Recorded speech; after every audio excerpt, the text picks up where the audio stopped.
কিছু লোককে আল্লাহ রাব্বুল আলামিন জাহান্নামের জন্য সৃষ্টি করেছে। তাদের সৃষ্টি হয়েছে জাহান্নামের জন্য।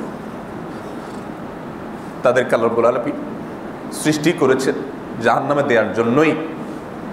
তাদের লক্ষণ হলো যে তাদের অন্তর আছে, সে অন্তর দিয়ে তারা অনুধাবন করে না, কোনো ফিলিংস নাই। দুঃখজনক যে রমাদান আমাদের জীবনে যে গুরুত্বপূর্ণ বার্তা নিয়ে আসছে সেটিকে আমরা বেশিরভাগ মানুষ নিতে পারছি না। তো অন্তত রমাদান শুরু হওয়ার আগে থেকে রমাদানের শেষ মুহূর্তের প্রস্তুতির অংশ হিসেবে শেষ দশকে যে কাজগুলো আমরা ব্যস্ত হয়ে পড়ব সেগুলো এখন থেকে আমরা ঠিক করে ফেলতে পারি।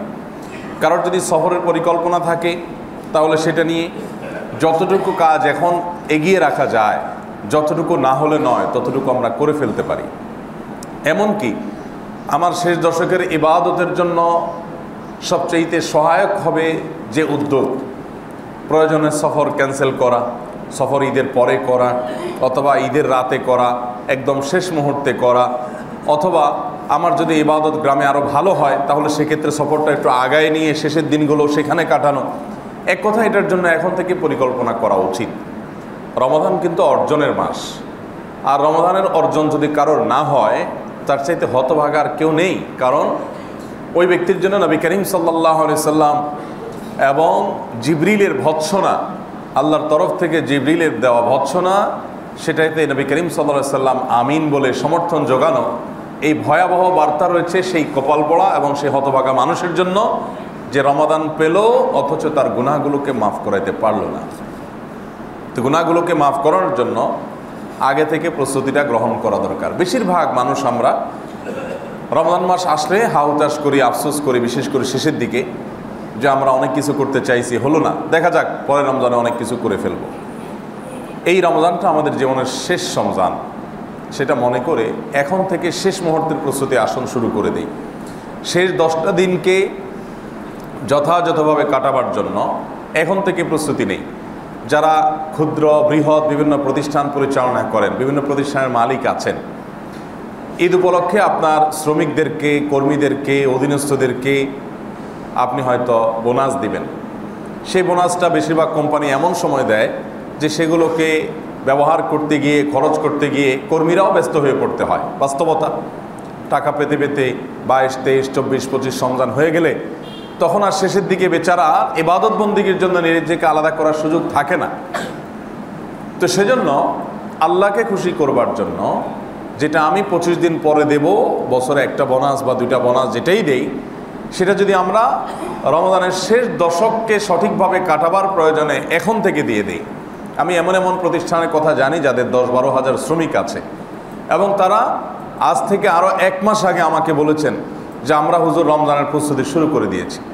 আমাদের এমপ্লয়িদেরকে, আমাদের শ্রমিকদেরকে, আমাদের কর্মচারী কর্মকর্তাদেরকে সবাইকে নিয়ে রমাদানকে সুন্দরভাবে সঠিকভাবে ওয়েলকাম করার জন্য, রমজানকে সুন্দরভাবে কাটাবার জন্য আমরা এখন থেকে প্রস্তুতি গ্রহণ করেছি। এবং সেটার প্রস্তুতির বেশ কিছু ধাপ আমার সাথে পরামর্শ করে ওনারা নিয়েছেন, এবং ব্যক্তিগতভাবে আমাকে গত 2 দিন আগে SMS করে আরও কিছু প্রস্তুতির জন্য আমার সহযোগিতা চেয়েছেন। আমি দিল থেকে দোয়া করলাম এই প্রতিষ্ঠানের জন্য। আল্লাহ রাব্বুল আলামিন আমাদের সবাইকে এরকম দায়িত্ববান অভিভাবক, দায়িত্ববান প্রতিষ্ঠানের মালিক এবং দায়িত্ববান মুসলমান হওয়ার তৌফিক দান করুন। আমাদের মা বোনদের রমজানে ইবাদত বন্দেগী, বিশেষ করে ইফতারের আগ মুহূর্তের যে ইবাদত, এটা তো একেবারে ধ্বংস হয়ে যায়। এইভাবে আমরা রমজানে খাওয়া দাওয়ার পিছনে মত্ত হয়ে যাই।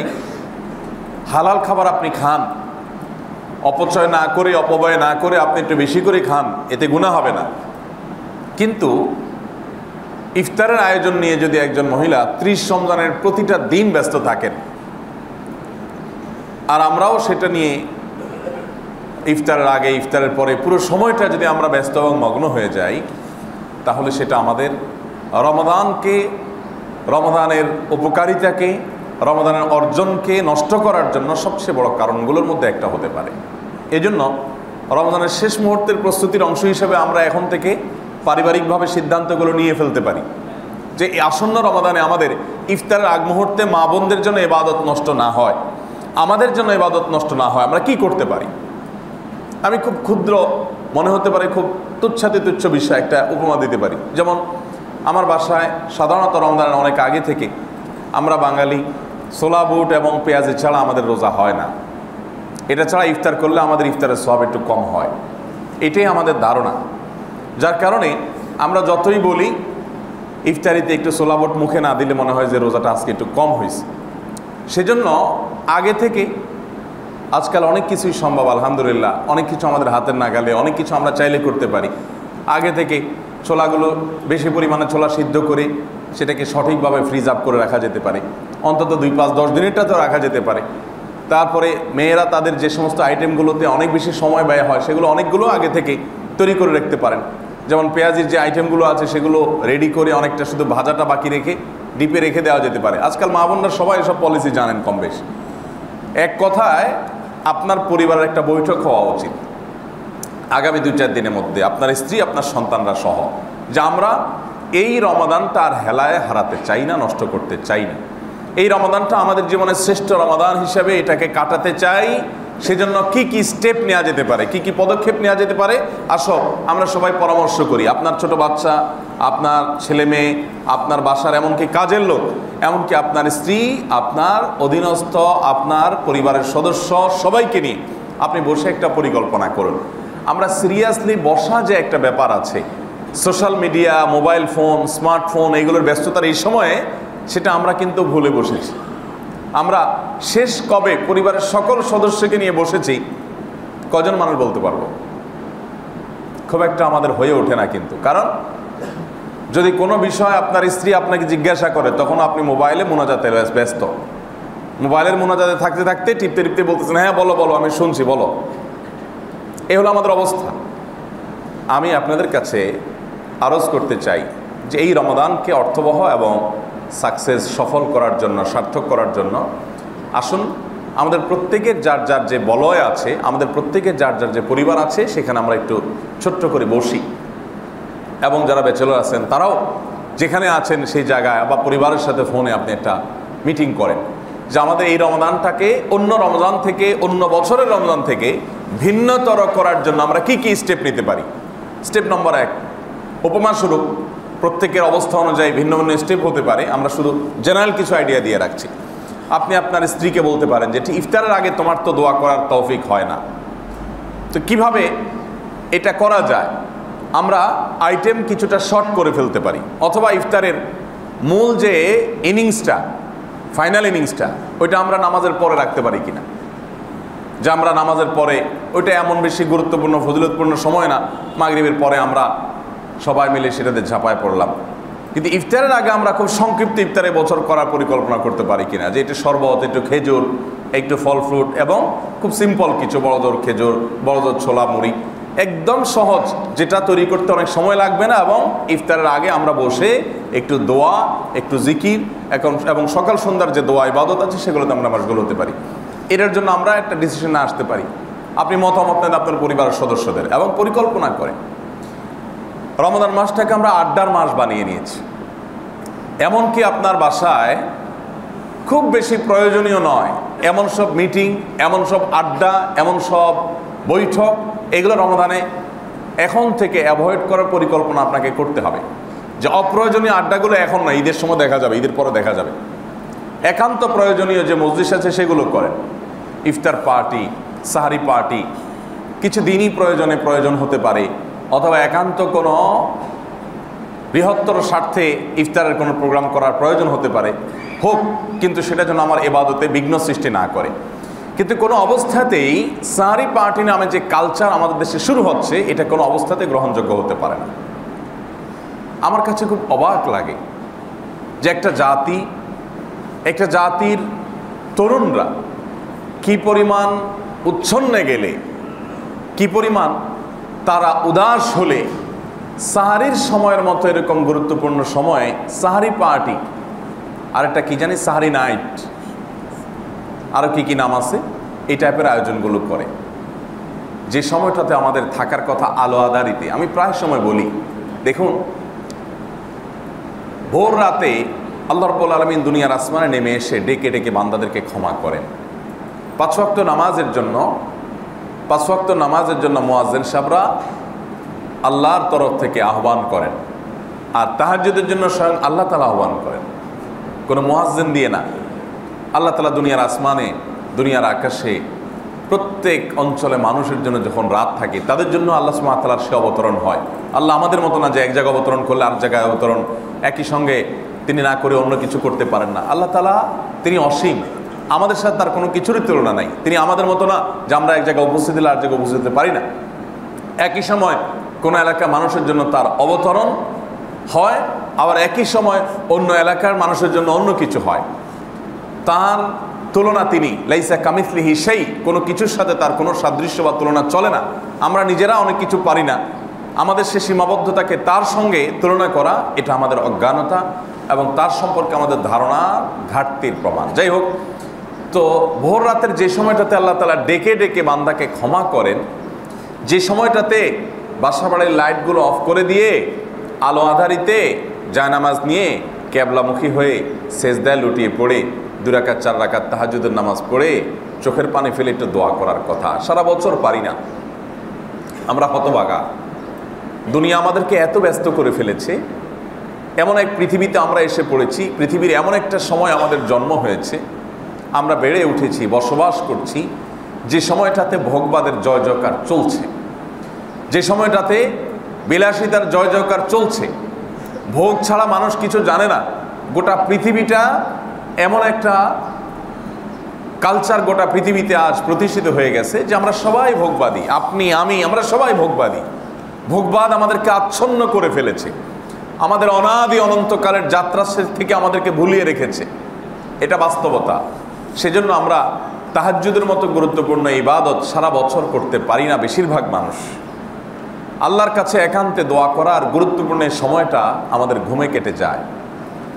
রমাদান বিরাট বড় একটা সুযোগ যে ভোর রাতে আমাকে সাহারি খেতে উঠতেই হয়, তো আমি 10টা মিনিট সময় সাহারি আগে আগে শেষ করে আজানের আগে 10টা মিনিট সময় বের করে, অথবা খাবারের আগে সাহারির আগে 10টা মিনিট সময় বের করে আমি ঘরের কোনো একটা কোনায় বসে উজু করে আমি আল্লাহর সাথে একটু কথা বলতে পারি, একটু দোয়া নিবেদন করতে পারি। 30 দিন যদি আমি নিয়মিত এই কাজটা করতে পারি, এই মাসে আমার অনেক বড় অ্যাচিভমেন্ট হয়ে যেতে পারে। চোখের পানি ফেলে নিজের গুনাহগুলো মাফ করাতে পারি, নিজের যে সমস্ত ত্রুটি বিচ্যুতি আছে আল্লাহর কাছে ক্ষমা চাইতে পারি, তওবা করতে পারি, আল্লাহর নৈকট্য লাভের চেষ্টা করতে পারি।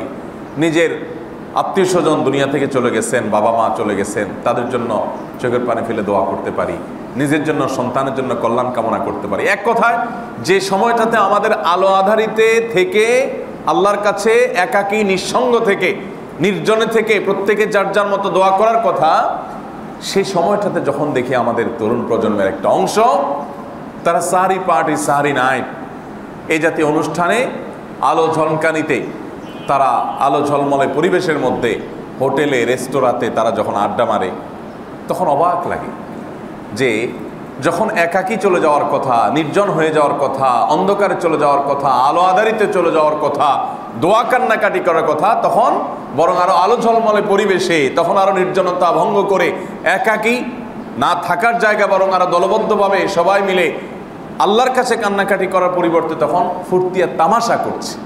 আমরা এমন একটা সময় পার করছি পৃথিবীতে যে আমাদের তরুণরা পারিবারিক শিক্ষার অভাবে এবং জাতীয় শিক্ষানীতিতে ধর্মীয় শিক্ষার গুরুত্ব এটার ঘাটতির অভাবে, পারিবারিক শিক্ষার অভাবে এবং আকাশ সংস্কৃতির কুপ্রভাবে, নানা কারণে আমাদের তরুণরা আজ এমন একটা জায়গায় চলে গেছে যে তাদের দ্বারা এমন এমন কাজ হচ্ছে, এমন এমন বিষয় ঘটছে যা আমাদের চোখ কপালে তুলে ফেলছে।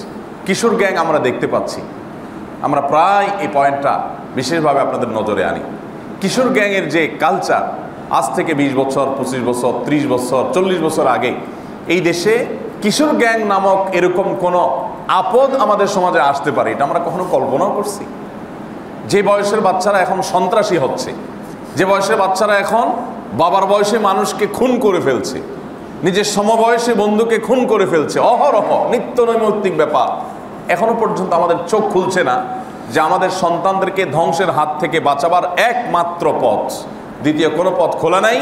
একমাত্র পথ হলো তাদেরকে মোরালিটি, নীতিনৈতিকতা এবং কোরআন এবং হাদিসের আলোকে, ইসলামের আলোকে তাদেরকে দিক নির্দেশনা দেওয়া। যদি না দেই তো আমাদের ভাবসাব জাহির হবে। আমার ছেলে ইংলিশ বলে, আমার ছেলে ইউ ইউ লেবাস পরে, ড্রেস পরে, আমার ছেলের ভাবচক্কর পশ্চিমা কালচারের সাথে অনেকটা যায়, আমার ছেলে মেয়ের অনেক কিছু দেখে আমার কাছে বাহ্যিকভাবে অনেক বেশি আমার কাছে তৃপ্তিদায়ক মনে হতে পারে, কিন্তু বাস্তবতা হলো যে আমাদের সন্তানরা আস্তে আস্তে পশুত্ব এবং পশুর চরিত্রগুলো তাদের মধ্যে ধারণ করছে।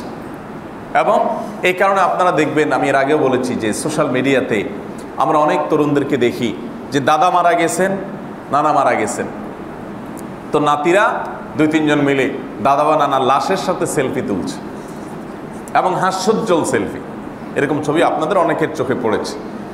এরকম উদ্ভট কর্মকাণ্ড হচ্ছে। ঠিক ওই টাইপেরই কর্মকাণ্ডের একটা হলো এই সাহারি নাইট এবং সাহারি পার্টি করা।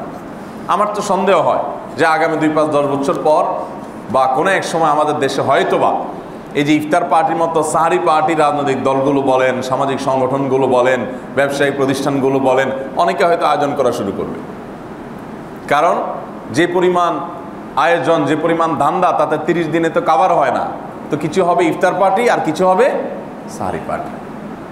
ভাইরা আমার, রমাদানকে অর্থবহ করবার জন্য এই জন্য পরিবারের সদস্যদেরকে নিয়ে মিটিং করতে হবে যে আমাদের ইফতারের সময়টা যাতে নষ্ট না হয় দোয়ার মাধ্যমে কি করা যেতে পারে। আমরা আমাদের ইফতারের তালিকাটাকে শর্ট করে নিয়ে আসতে পারি। আর যদি শর্ট করব এরকম মানসিকতা নাই, অনেক বেশি ভোজন বিলাসী আমরা, তাহলে ঠিক আছে থাকুক, কিন্তু সেটা আমাদের হবে হলো মাগরিবের পরে। মাগরিবের আগে খুব শর্টে আমরা সেরে ফেলবো, অথবা তার জন্য অনেকগুলো প্রস্তুতি আগে থেকে আমরা করে ফেলবো, যাতে করে রমাদান ইবাদতে কোনো বিঘ্ন সৃষ্টি না হয়। ইফতার উপস্থিত রেখে আমরা যেন একটু আল্লাহর কাছে চোখের পানি ফেলতে পারি, এটার জন্য সকাল সন্ধ্যার জিকির আজকার দোয়াতে মশগুল হতে পারি। একবারে আজান দেয় তখনও যেন আমরা হুড়াহুড়ি দৌড়াদৌড়ি আর একেবারে গরম গরম খাওয়ার জন্য পাগল পড়া না থাকি।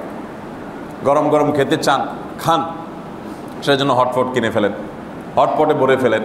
বহু বুদ্ধি আছে। আপনি পরিবারকে নিয়ে বসেন যে কি করা যায়, যে আমরা গরমও খাবো আবার ইবাদতও করব, অথবা গরম খাওয়া ছেড়ে দিব, ইবাদতটাকে প্রায়োরিটি দিব, কি করা যায়। যদি শুধু খাওয়ার জন্য এই মাসটা আসে, আমাদের দেশে মানুষের যে আমাদের যে কালচার, রমজানকে কেন্দ্র করে আমাদের যে সংস্কৃতি, আমাদের যে ট্র্যাডিশন আমরা দেখতে পাই, এদিক তাকালে রীতিমতো সন্দেহের মধ্যে পড়ে যেতে হয়। এটা কি ইবাদতের মাস না খাওয়ার মাস? ইবাদতের মাস নাকি খাওয়ার মাস, এটা নিয়ে বিভ্রান্তিতে পড়ে যেতে হয়। এত খানা আমরা খাই, এবং শুধু খাওয়া না, এই খাওয়াটাকে আবার হালাল করার জন্য, জায়েজ করার জন্য হাদিস, জাল হাদিসও বানায় নিয়েছি। রমজানে খানার কোনো হিসাব নাই। বেহিসাব বেড়াইতে আসছি ইফতারে, বেহিসাবের ডায়াবেটিস আছে, তারপরেও ওই যে পায়েস, বিভিন্ন আইটেমের বেহিসাবকে খাওয়া। বেহিসাব খান, রোজার মাস, অসুবিধা নেই, ফতোয়া দিয়ে দিছি, রোজার মাসে ডায়াবেটিসের কোনো ক্ষতি হবে না, বলে দিয়ে দিছি। তো এইভাবে আমরা আমাদের রমজানকে নষ্ট করি। আমি শেষ মুহূর্তের প্রস্তুতির অংশ হিসেবে বলবো, আসুন আমরা প্রত্যেকে পরিবারের লোকদেরকে নিয়ে একটু বসে পরামর্শ করি এবং চিহ্নিত করি যে আমাদের ভোর রাত নষ্ট হয় কিসে। আপনারা অনেকে টেলিভিশনে অনেক অনুষ্ঠান দেখেন ভোর রাতে, এবং আমরাই অনুষ্ঠানগুলো করি। যদিও আমি সাহারি কেন্দ্রিক কোনো অনুষ্ঠানে এবছর কোনো অনুষ্ঠানে কোনো টেলিভিশনকেই সময় দেই নাই এখনও পর্যন্ত। যত টেলিভিশন চ্যানেলের পক্ষ থেকে আবদার আসছে সবাইকে বিনয়ের সাথে মানা করে দিছি, কোনোটাতে সময় দেই নাই।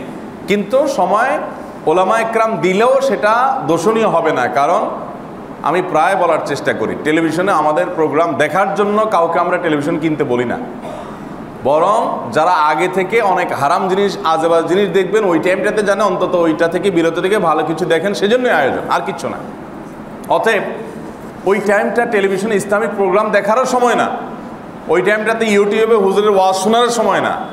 ওই টাইমটা হলো একান্ত আল্লাহর ইবাদত করা, একান্তে দোয়া করা, তাহাজ্জুদে পড়ে যাওয়ার, সিজদায় পড়ে যাওয়ার।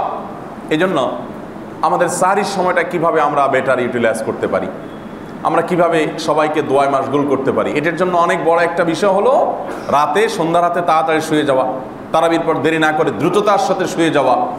তাহলে ভোর রাতে তুলনামূলক ওঠাটা সহজ হয়।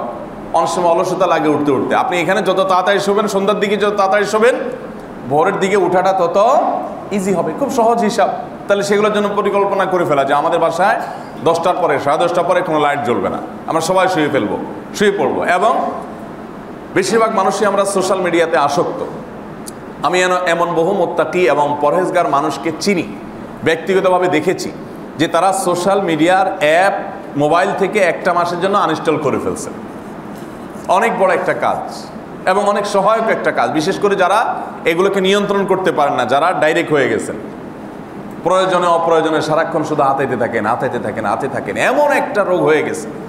সংসারগুলো শেষ, ছাত্রদের পড়াশোনা শেষ, ব্যবসায়ীর ব্যবসা শেষ, দোকানদার দোকান শেষ, অফিস আদালত শেষ। সবগুলোর মূলে কি? এই সোশ্যাল মিডিয়া। বাইরে আমার, এটাকে নিয়ন্ত্রণ করার জন্য এই রমাদান সবচেয়ে সুবর্ণ সুযোগ। প্রয়োজনে অ্যাপটাই ডিলিট করে ফেলানো। কি বলেন, সম্ভব হবে না? আমরা মারা যাব। অনেক তরুণ আছে মনে করে যে হায় হায়, বলে কি না খেয়ে থাকতে পারবো, কিন্তু ফেসবুক ছাড়া কেমনি? ভাইরা আমার, আমাদেরকে সিদ্ধান্ত নিতে হবে শেষ মুহূর্তের প্রস্তুতির অংশ হিসেবে যে আমরা আমাদের রমাদানের ইবাদতের প্রতিবন্ধকতাগুলোকে কিভাবে আমরা দূর করব। সেজন্য নিজেরটা নিজে এবং পারিবারিকভাবে একটা পরিবেশ গড়ে তুলতে হবে। পারিবারিকভাবে পরিবেশ না গড়ে তুললে ইবাদত বন্দেগী আসলে হয় না। বিশেষ করে আমাদের সন্তানদের, শিশুদেরকে, তাদেরকে ইবাদত বন্দেগীর জন্য একটা ভালো পরিবেশ উপহার দিতে হয়। আপনি নিজে, আপনার স্ত্রী নিজে আপনি কোরআন নিয়ে বসে যান, তেলাওয়াত করেন, একটু আওয়াজ করে পড়েন এবং বড় ছেলে মেয়েদেরকে আওয়াজ করে পড়তে বলেন। দেখবেন ছোট বাচ্চারা শিখবে, তারা অনুপ্রাণিত হবে, তারা এদেরকে দেখে আগাবে।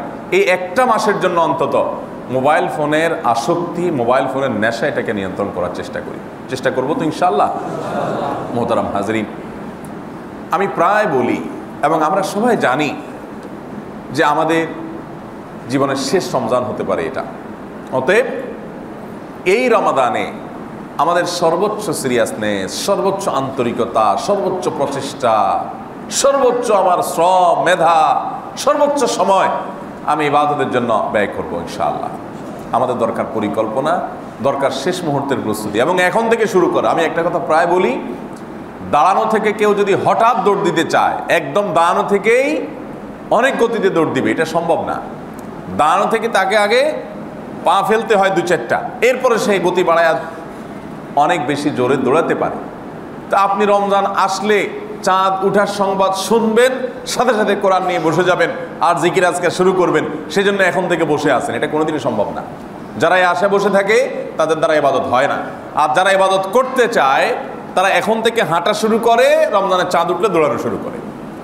এই জন্য হাঁটা শুরু করতে হবে, অর্থাৎ রমজানে যা করতে চাচ্ছি সেটা এখন থেকে একটু একটু করে শুরু করতে হবে। কোরআন তেলাওয়াত একটু একটু করে শুরু করেন। কোরআনে কারীমের তেলাওয়াতের জন্য পরিকল্পনা করা দরকার। টাইম বের না করলে এবং রুটিন না করলে, আজকাল আমরা এত ব্যস্ত, কোনো ফ্রি মানুষ নাই, ছোট পিচ্চিটাও ফ্রি নাই, কারণ তারও অনেক ব্যস্ততা আছে।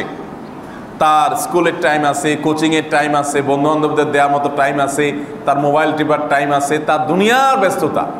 ছোট পোলাপাইনও এখন দেখা যায় এত বিজি যে দাদারা ভাগে পায় না, দাদিরা ভাগে পায় না, নানা ভাগে পায় না, নানি ভাগে পায় না, খালায় ভাগে পায় না, কারণ তারা বিজি। কি বলেন? বেশিরভাগ পোলাপানের অবস্থা না? তো পোলাপানের যদি অবস্থা হয় তাহলে মা বাবার কি অবস্থা? যদিও আমাদের বেশিরভাগ বিজি মানুষগুলো দেখা যাবে যে আমাদের ইজি কাজে বেশিরভাগ মানুষ আমরা বিজি। কি কাজে বিজি? এই ইজি কাজগুলো যদি আমরা বের করতে পারি, অনেক কাজ আছে যেগুলোকে আমরা শর্ট করে ফেলতে পারি, অন্তত রমজান মাসের জন্য, তাহলে দেখবেন মাসের শেষের দিকে এসে আপনার একটা ভালো ফিলিংস হবে যে আলহামদুলিল্লাহ এবার রমজানটাতে আমি কিছু একটা করতে পেরেছি। আল্লাহ আমাদের সবাইকে তৌফিক দান করুন। এই জন্য রুটিন করতে হয়, যেহেতু আমরা অনেক বেশি বিজি, রুটিন করে ফেললে ভালো হয়। ধরুন তুলনামূলকভাবে কোন সময়টাতে আপনার ঝামেলা কম থাকে, আপনি কোরআন তেলাওয়াতের জন্য ওই টাইমটা বাইর করবেন। ইমার্জেন্সি কোনো বিপদ না হলে, বিশেষ কোনো অসুবিধা তৈরি না হলে আপনি ওই টাইমে কোরআন তেলাওয়াত ছাড়বেন না। সেটা ফজরের আগে হতে পারে, ফজরের পরে হতে পারে, সাহারির সময় হতে পারে, সেটা তারাবির জন্য মসজিদে আপনি 20-25 মিনিট আগে এসে ওই টাইমটাতে হতে পারে, বা তারাবির পর বাসায় 20 মিনিট পরে গেলেন, বা বাসায় গিয়ে আপনি কোরআন নিয়ে বসলেন, জোহরের পরে বসলেন। মা বোনদের জন্য জোহরের আগের পরের টাইমটা অনেক গুরুত্বপূর্ণ, এই টাইমটাতে বসলেন। এক কথায় আপনি ইবাদত বন্দেগীর জন্য একটা সময় বের করে নিলেন। এবং অনেকে আছে যারা রমাদানে অতিরিক্ত পরিশ্রম করতে হয়, কারণ আমাদের বেতন, বোনাস, আমাদের খরচ খরচা, ফ্যামিলির অতিরিক্ত যে ব্যয়, রমজান এবং ঈদ, এগুলোর খরচ, এগুলো জোগাড় করতে গিয়ে অতিরিক্ত পরিশ্রম করা লাগে। সেজন্য পরিবারকে নিয়ে বসে সিদ্ধান্ত নিতে হয়। আমি আপনাদেরকে যেটা বলছি, আলহামদুলিল্লাহ আমি নিজে আমল করেছি। আমি আমার স্ত্রীর সাথে বসে আগেই পরিকল্পনা করে ফেলেছি যে এবারের রমজানে শেষ দশক যাতে আমাদের কেনাকাটা করতে না হয়, কাকে আমরা কি দিব, আত্মীয় স্বজন এবং পরিবার পরিজনের মধ্য থেকে আমরা পরিকল্পনা করে ফেলি এবং এখন থেকে আমরা করে ফেলি বাজারঘাট করা, তাদেরকে কিছু দেওয়া। রমাদানে একান্ত শুধুমাত্র নগদ টাকা পয়সা দেওয়া, যেটা দিতে কোনো সময় ব্যয় হবে না, আমরা সেই কাজটা করতে পারি। কিন্তু মার্কেটে গিয়ে দোকানে দোকানে ঘুরে আমি জামা কাপড় চয়েস করব আর শেষ দশকের দিনগুলো বরবাদ করব। আপনি দিনের বেলা যদি মার্কেটে ঘুরেন তাহলে রাতের বেলা আপনি ইবাদত কেমনি করবেন? শরীর তো এমনি ভেঙে পড়বে আপনার। অতএব আপনি দিনের বেলায় যথাসম্ভব শরীরকে তাও দিবেন, তাও দেওয়া বুঝেননি কি?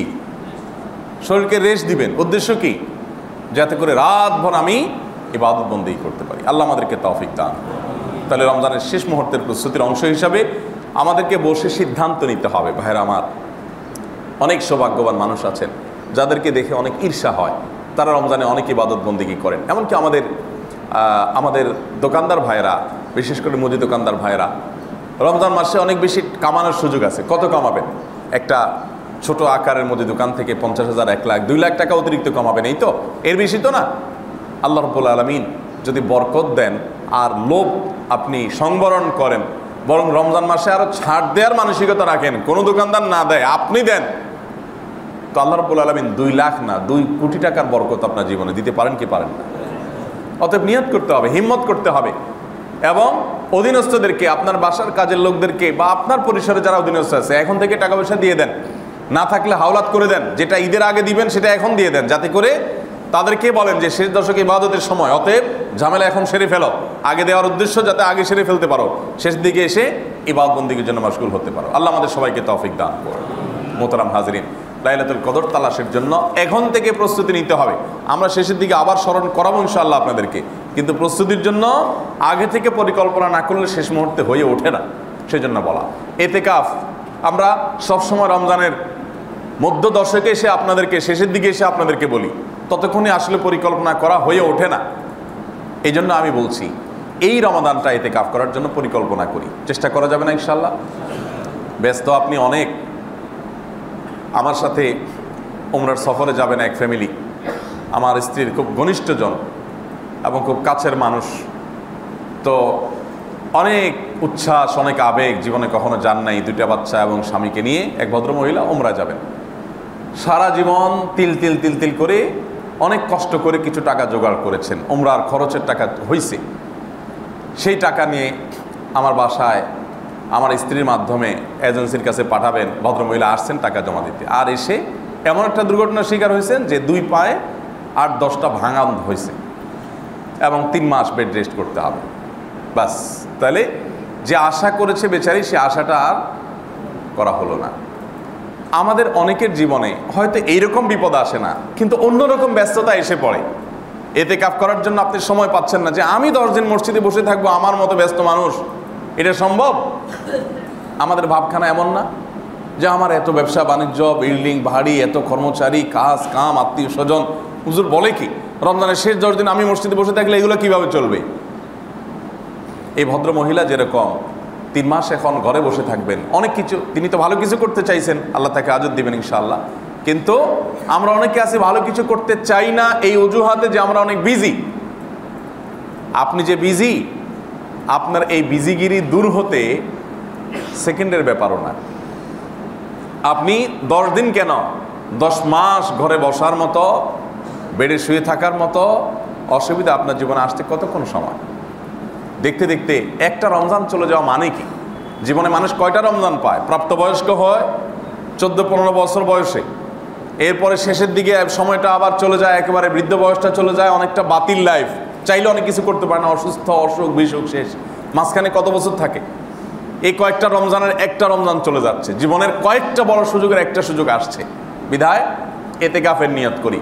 ইতিকাফ যদি 2-5 জন মানুষ মিলে মসজিদে করেন এবং আপনি আর কিছু করতে না পারেন, শুধুমাত্র ইতিকাফে মসজিদে এসে নিজেকে আবদ্ধ করে ফেলেন, দেখবেন 10 দিনে আপনার যা অর্জন হয়েছে গোটা রমজান মাসেও সেটা অর্জন করা সম্ভব হবে না, কারণ আপনি মসজিদে আবদ্ধ করে ফেলেছেন। এই জন্য এখন থেকে পরিকল্পনা করতে হবে এবং প্রস্তুতি নিতে হবে এবং আল্লাহর কাছে তৌফিক কামনা করতে হবে। আমাদের পরিকল্পনা দিয়ে ইবাদতের তৌফিক, এটা চূড়ান্তভাবে লাভ হবে না। আমরা চেষ্টাটা করার মালিক, চেষ্টা করব, কিন্তু চূড়ান্তভাবে আমরা সৌভাগ্যের অধিকারী এবং ইবাদতের তৌফিক লাভ করব তখনই যখন আল্লাহ তাআলা ফয়সালা করবেন, আল্লাহ যখন তৌফিক দিবেন। সেজন্য এখন থেকে দোয়া, ইস্তেগফার, দুরূদ, রোনাজারি, তৌফিক কামনা এখন থেকে করতে হবে। চেষ্টা করা যাবে না ইনশাআল্লাহ? আল্লাহ আমাদের সবাইকে সেই তৌফিক দান করুন। আমাদের নবী করিম সাল্লাল্লাহু আলাইহি সাল্লাম তিনি গোটা পৃথিবীর মানুষের নাজাত এবং মুক্তির জন্য আসছেন। তার চাইতে আমরা কেউ ব্যস্ত মানুষ না। তিনি পর্যন্ত রমজানের শেষ দশক কখনো, রমজানের রোজা ফরজ হওয়ার পর, তৃতীয় হিজরিতে ফরজ হওয়ার পর তার ওয়াফাত পর্যন্ত জীবনে একটি বারের জন্য রমজানের শেষ দশক তিনি ইতিকাফ ছাড়া কাটাননি। সকল ব্যস্ততা বাদ দিয়ে এই দশকটা আমার নিজের। সারা বছর পরিবারকে সময় দিয়েছি, ব্যবসা প্রতিষ্ঠানকে সময় দিয়েছি, সারা বছর আত্মীয় স্বজন বন্ধু বান্ধবকে সময় দিয়েছি। 355 দিন তাদের, আর এই 10টা দিন একান্ত শুধু আমার।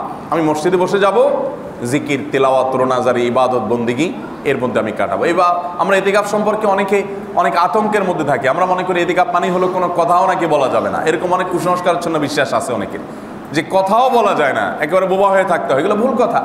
আপনি কথা কেন বলতে পারবেন না? প্রয়োজনীয় কথা বলতে পারবেন, ফোনে মোবাইলে আপনি কথা সারতে পারেন। এখানে বসে বসে দুনিয়াবি ধান্দা আড্ডা এগুলো করবেন না। আপনি প্রয়োজনীয় কথা সারতে পারেন, কিন্তু বেশিরভাগ সময় আপনার যাবে ইবাদতে, তেলাওয়াতে, নামাজে, রোনাজারিতে, জিকির আজকারে, এই কাজগুলোতে। আল্লাহ আমাদের সবাইকে তৌফিক দান করুন। আমরা সবাই আল্লাহর কাছে তৌফিক কামনা করি। আল্লাহ আমরা যেন ইতিকাফের তৌফিক লাভ করি। চেষ্টা করবো তো ইনশাআল্লাহ। আমি আপনাদের এর আগেও বলেছি আমার আব্বাজান রহমতুল্লাহি আলাইহির কথা, যে গত রমজানে এই সময়টাতে তিনি ক্যান্সারে আক্রান্ত, ক্যান্সারের ভয়াবহ ব্যথায় ছটপট করে। একটু শরীরটা ভালো হয়েছে, উনি চলে গেছেন গ্রামে, এবং শেষ দশকের পুরোটা সময় মসজিদে ইতিকাফ করেছেন। মানে কল্পনাই করা যায় না যে এই অবস্থায় হাসপাতালে বেডে শুয়ে থাকার কথা, কিন্তু আল্লাহর বান্দা পুরোটা 10 দিন গ্রামে, নিরিবিলি পরিবেশ, এখানে আড্ডা হবে, পরিচিত অনেক লোকজন আছে, সেজন্য গ্রামে চলে গিয়ে মসজিদে শেষ দশক ইতিকাফ করেছেন। রমজান যেতে না যেতে আল্লাহর বান্দা দুনিয়া থেকে চলে গেলেন। তো আমাদের মধ্যে কত মানুষ আছি যে হয়তো আগামী রমজানের আগে আমার ক্যান্সারের তালিকায় নাম চলে গেছে, আমার হয়তো অন্য কোনো রোগের তালিকায় নাম চলে গেছে, হয়তো আমার মৃতদের তালিকায় নাম লেখা আছে যে আগামী রমজানে মৃতদের লিস্টে থাকবে আমার নাম, আমি জানিও না। অতএব যারা বয়সে তরুণ আছি, মনে করছি অনেক বয়স হলে অনেক কিছু করব, আল্লাহর ওয়াস্তে সেটার জন্য অপেক্ষা না করে আমরা অনিশ্চিত ভবিষ্যতের দিকে তাকিয়ে না থেকে আসুন, যেটা আমার হাতের নাগালে আছে সেটাকে আমরা যথাযোগ্য ব্যবহার করার জন্য প্রস্তুতি গ্রহণ করি। রমজান যখন শুরু হয়, আল্লাহর পক্ষ থেকে ঘোষণা দেয়, ইয়া বাগিয়াল খায়রে আকবিল ও ইয়া বাগিয়াশ শাররে আকসির। যারা ভালো কাজ করতে চাও আগাও, প্রস্তুতি নাও, ওয়ার্ম আপ শুরু করো, রিহার্সেল শুরু করো, তোমরা হাঁটতে শুরু করো, কারণ ইবাদতের মৌসুম আসছে, আমলের মৌসুম আসছে। আল্লাহ রাব্বুল আলামিন অফুরন্তভাবে দেন। পুরো আমল নামা চেঞ্জ করে ফেলতে চাও, গুনাহগুলো সব ক্লিন করে, প্রোফাইলটাকে সব ডিলিট করে, খারাপগুলোকে সেটাকে ভালো দিয়ে পরিপূর্ণ করে ফেলতে চাও, বিরাট সুযোগ আসছে, আগাও। ওয়া বাগিয়াশ শাররে আকসির। এবং যারা মন্দ কাজ করতে করতে করতে বদভ্যাস হয়ে গেছে, তারা থামো, ব্রেক দাও, ব্রেক দেওয়ার সময় আসছে। ইবাদতের পরিবেশ উপযোগিতা আল্লাহ তাআলা দিয়ে রাখেন। ন্যূনতম ঈমান যার আছে, সে একটা ঈমানি আবহ, ঈমানি একটা পরিবেশ তার অন্তরে সে ফিল করে, অনুভব করে। কিন্তু হতভাগা, কপাল পড়া হলো যার কোনো ফিলিংস নাই। বাইরে আমার, আমি প্রায় সময় একটা আয়াত আপনাদেরকে বলি। আল্লাহ তাআলা বলেছেন, ওয়ালাকাদ যারা'না লিজাহান্নামা কাসীরাম মিনাল জিন্নি ওয়াল ইনস।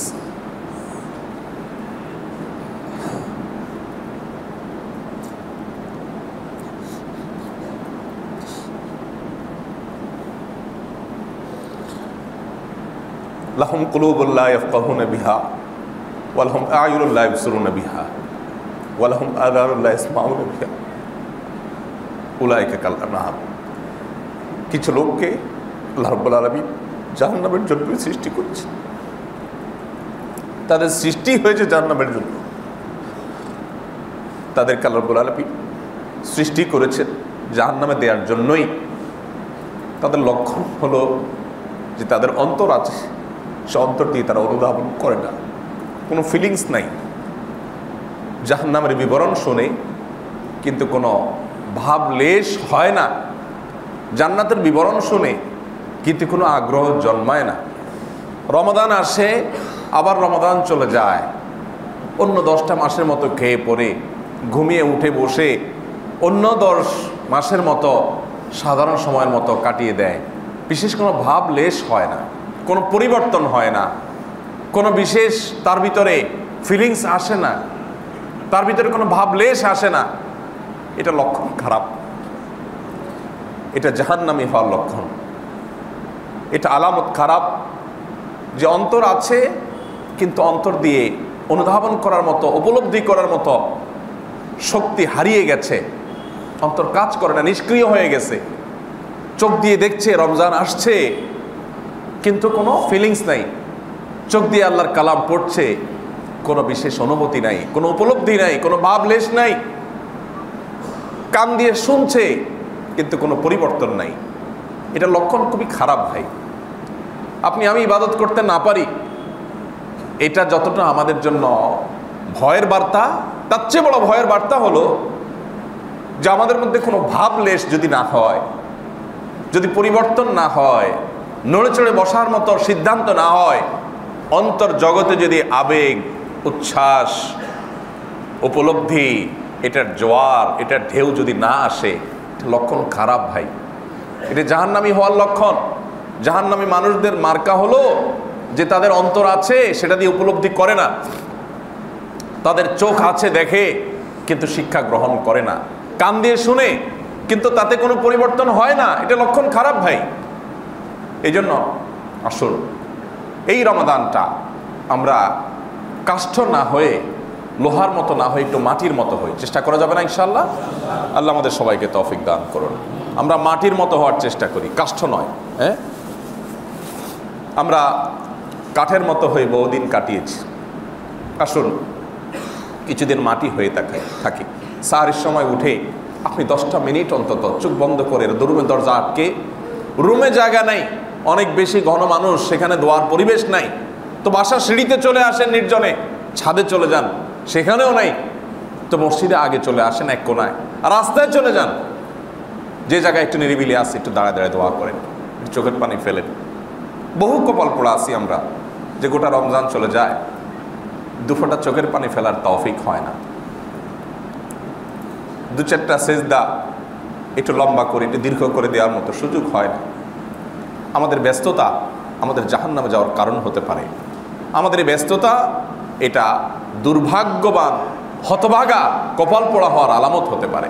এই জন্য আসুন আমরা পরিকল্পনা করি, আমরা নিয়ত করে নেই যে এইবার রমজানটাকে আমরা ভিন্ন রমজান কাটাবো, প্রতিটা সেকেন্ডকে, প্রতিটা মুহূর্তকে আমরা সঠিকভাবে ব্যবহার করব। আল্লাহ আমাকে, আপনাকে, আমাদের সবাইকে তৌফিক দান করুন। আমরা সবাই নিয়ত করবো তো ইনশাআল্লাহ। পরিবারকে নিয়ে, বাচ্চাদেরকে নিয়ে বসবেন। ভাইরা আমার, আমাদের সন্তানরা শেষ হয়ে যাচ্ছে। আপনার সন্তান আপনার অজান্তে আদা নাস্তিক হয়ে যাচ্ছে, সেমি নাস্তিক হয়ে যাচ্ছে, সিকি নাস্তিক হয়ে যাচ্ছে, আপনি টেরও পাচ্ছেন না। সে ধর্মহীনতার পথে এগিয়ে যাচ্ছে, কারণ ধর্মহীনতার পথে তাকে এগিয়ে নেওয়ার জন্য নানামুখী আয়োজন আছে। শিক্ষার নামে, বিনোদনের নামে, নানান নামে আপনার সন্তানকে বেঈমান বানানোর শত শত আয়োজন এই সমাজে আছে। আপনি শুধুমাত্র একটু টুপি মাথায় দেওয়াচ্ছেন ছেলেটাকে, মেয়েটাকে একটু ইসলামে 2-4টা কথা বোঝাচ্ছেন, বিশ্বাস করুন এটা দিয়ে তাদেরকে মুসলমান রাখতে পারবেন না। আপনি কবরে পা রাখতে দেরি হবে, এমন বহু পরিবার আছে যাদের সন্তানরা বেঈমান হতে দেরি হবে না। আপনার বংশধারা, ঈমান এবং ইসলাম এটা থেকে বিচ্ছিন্ন হয়ে যেতে পারে। এই জন্য রমাদান মাসটা একটা সুবর্ণ সুযোগ। বাচ্চাদেরকে সময় দেন, আল্লাহর ওয়াস্তে মোবাইলগুলোকে নিয়ন্ত্রণ করেন, সোশ্যাল মিডিয়ার গলা চিপে ধরেন এবং পরিকল্পনা করেন নিজের বিরুদ্ধে নিজে অপারেশন করবেন। অপারেশন হবে যে এবার মোবাইল, এবার সোশ্যাল মিডিয়া আমার জীবন থেকে সবচেয়ে মূল্যবান মাসটাকে নষ্ট করতে পারবে না, আমি এটা করতে দেব না। এবং পরিবারের সদস্যদেরকে নিয়ে আমাদের বসতে হবে, আমাদের মিট করতে হবে, আমাদের ডিসিশন নিতে হবে যে আমরা কিছু একটা করব। এর জন্য পরিকল্পনা এবং সিদ্ধান্ত যৌথভাবে নিতে হবে। বাচ্চাদেরকে নিয়ে একটা সময় একটা হাদিস, একটা আয়াত পাঠ করেন। আমরা রমাদান প্ল্যানার তৈরি করেছি, আমরা চাই 30 দিনে 30টা আয়াত, 30টা হাদিস, 30টা বিষয় আপনাদের জানা হোক। আগামী বছর রমজান প্ল্যানারে আমরা ইনশাআল্লাহ নতুন সংযোজন করব, তারাবির সার সংক্ষেপ। আপনার পরিবারের সাথে আপনি বসেন, একটু আলাপ করেন এবং তাদেরকে একটা আয়াতের কথা বলেন, একটু দিনই কথা বলেন, একটু আলাপ করেন। বেশিরভাগ বাবারা, বেশিরভাগ মায়েরা সন্তানদেরকে নিয়ে 2-4 মাসের মধ্যে 2-5 মিনিট সময় বসে কাউন্সেলিং করার সুযোগ সৌভাগ্য হয়নি। শুধু কেবল কিভাবে টাকার মেশিন বানাবেন, কিভাবে পয়সার মেশিন বানাবেন, এই ধান্দা ছাড়া কিছু করেন নাই। ওরে শুধু টাকাই চিনেছেন, ও টাকাই চিনবে। ওকে শুধু পদমর্যাদাই শিখাইছেন, চেয়ারই চিনাইছেন, ওরে কেরিয়ার চিনাইছেন। ও শুধু কেরিয়ারই চিনবে, আপনাকেও চিনবে না। আপনাকেও চিনবে না, কারণ আপনি ওকে ওর আল্লাহর সাথে পরিচয় করান নাই। আপনি তাকে রাসূলের সাথে পরিচিত করান নাই। এর প্রায়শ্চিত্ত আপনাকেই ভোগ করতে হবে। আপনাকে বৃদ্ধাশ্রমে পাঠাবে, কারণ ওর আখের গোছাবে। আপনি ওকে আখের গোছা শিখাইছেন, ওকে স্যাক্রিফাইস শিখান নাই। ওর হাতে ইফতারের প্লেট দিয়ে ঘরে ঘরে পাঠান। ওকে নিয়ে তাহাজ্জুদের সময় হাত তোলেন আল্লাহর কাছে। আপনার কান্নার শুনে সে শিখবে কিভাবে আল্লাহর কাছে দোয়া করতে হয়। ওয়াজ দিয়া সব কিছু হয় না, নিজেরা কিছু কিছু আমল করে বাচ্চাদেরকে শেখাতে হয়, তাদেরকে দেখাতে হয়। চেষ্টা করা যাবে তো ইনশাআল্লাহ। আমাদের মা বোনদের জন্য, বাচ্চাদের জন্য আলাদা আলাদা প্ল্যান থাকতে হবে, আলাদা আলাদা পরিকল্পনা থাকতে হবে। আপনার ঈদের মার্কেটিং, আমাদের সন্তানদেরকে ভোগবাদী করা হচ্ছে সমস্ত মিডিয়াগুলোর প্রয়াস। সকল ইসলাম বিরোধী এবং ইসলাম ছাড়া ধর্মহীন যত সংস্কৃতি আছে সবগুলোর প্রয়াস হলো কিভাবে ভোগবাদের মধ্যে আমরা হাবুডুবু খাবো, খাওয়া দাওয়া ফুর্তি করা, ব্যাস গরু ছাগলের মতো, পশু পাখির মতো শুধু ভোগ আর ভোগ, কোনো ত্যাগ নেই। আরে ভাই, পশুর সাথে মানুষের পার্থক্যের জায়গাটাই এখানে। ওরা ত্যাগ জানে না, ওরা ভোগ জানে, যারটা সে বুঝে। মানুষ সেলফিশ হবে না, মুসলমান ত্যাগই হবে। সে শুধু ভোগ শিখবে না, ওটা শেখাতে হবে বাচ্চাকে যে তোমার ঈদের কেনাকাটার জন্য এবছর বাবা 5,000 টাকা বাজেট আমার। এই 5,000 টাকা দিয়ে একটা পাঞ্জাবি পায়জামার সেট কেনা যেতে পারে, অনেক দামি বা ব্র্যান্ডের। আবার তুমি চাইলে 2,500 টাকা দিয়ে তুমি একটু কম দামের কিনে ওই 2,500 টাকা দিয়ে তোমারই ক্লাসমেট, তোমারই বন্ধু বান্ধবদের মধ্যে দুজনকে 2টা পাঞ্জাবি পায়জামা কিনে দিতে পারো। তুমি কোনটা করবা দেখো। তাদেরকে অভ্যাস করেন এবং তাদেরকে শেখান যে তোমার বাজেট থেকে তুমি দাও। আল্লাহ তাআলা আমাদেরকে তৌফিক দান করুন। এক কথায় রমাদানের শেষ মুহূর্তের অনেক পরিকল্পনা হওয়া দরকার। সর্বশেষ এসে আমি একটা কথা আরজ করতে চাই। এবারের রমাদানে আমরা জানি আমাদের দেশে বিশেষ করে দ্রব্যমূল্যের ঊর্ধ্বগতির কারণে, বৈশ্বিক এবং দেশীয় এবং মন্দা পরিস্থিতির কারণে, আর্থিক সংকট অনটনের কারণে বহু পরিবার আছে যারা ভালো করে সাহারিতে একবেলা খাবার জোগাড় করতে অসুবিধা হবে। এরকম একটা কঠিন পরিস্থিতির মধ্য দিয়ে এবার রমজানটা আমরা অতিবাহিত করছি। এই জন্য আমি একটা বিশেষ আবদার আপনাদের কাছে রাখতে চাই, অনুরোধ রাখতে চাই। সেটা হলো আপনার আশেপাশে গরিব দুঃখী বা আপনার চেনা জানা চেইনের মধ্যে কোনো একটা গরিব পরিবারকে, একাধিক গরিব পরিবারকে আপনার অ্যাবিলিটি অনুযায়ী আর কিছু না পারেন আপনি 300-400 টাকা দিয়ে একটু মাছ কিনে তার বাসায় পাঠিয়ে দেন, যাতে সাহারিটা তারা ঠিকমতো করতে পারে। আমরা অনেকে আসি ইফতারের জন্য অনেক কিছু দেই, সেটা দেওয়া উচিত, কারণ ইফতার যদি কাউকে করানো হয় ওই ব্যক্তির রোজার সমর্পণ সব আমরা লাভ করব। কিন্তু সাহারিতে গরিব মানুষ হয়, মানুষগুলো যাতে অন্তত একটু পুষ্টি তারা পায়, একটু যেন খেতে পারে, সারাদিনের খাবারের ব্যবস্থা যেন হয়, আমরা চাইলে একটু করতে পারি। আমরা চাইলে 2 লিটার দুধ একটা গরিব ফ্যামিলির কাছে পাঠিয়ে দিতে পারি, একটা মাছ কিনে পাঠিয়ে দিতে পারি, 1 কেজি গরু গোশত কিনে পাঠিয়ে দেন, একটা মুরগি কিনে আপনি পাঠিয়ে দেন। এবং অনেক সময় নগদ অর্থের চাইতে এরকম খাবারগুলো কিনে দেওয়া, এটার মাধ্যমে ওই লোকগুলোকে অনেক বেশি খুশি করা যায়, তাদের অন্তর থেকে অনেক বেশি দোয়া পাওয়া যায়। এই জন্য এই বৈশ্বিক এবং দেশীয় মন্দা পরিস্থিতি, আর্থিক সংকট অনটন, জাতীয় আন্তর্জাতিক এবং পারিবারিকভাবে প্রত্যেকটা মানুষ আমরা কম বেশি সাফার করছি।